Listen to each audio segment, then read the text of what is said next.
Welcome to my beginner ukulele course. I am really excited to be your teacher. In this video, I would like to tell you how to use this course so you can get the most out of it. First of all, there are two PDF documents attached to this video.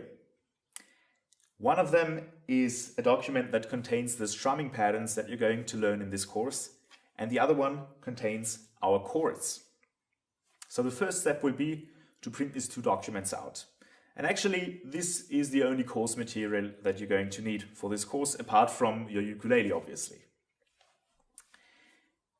I structured this course in a progressive way.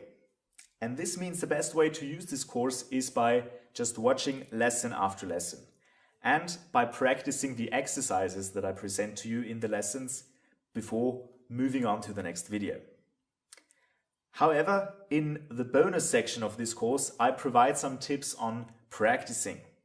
So if you're interested in developing a good practice routine, then you might watch this video while taking the course actually, and not at the very end of it. Alright, so that's the introduction to this course, and I'm looking forward to seeing you very soon. Bye bye.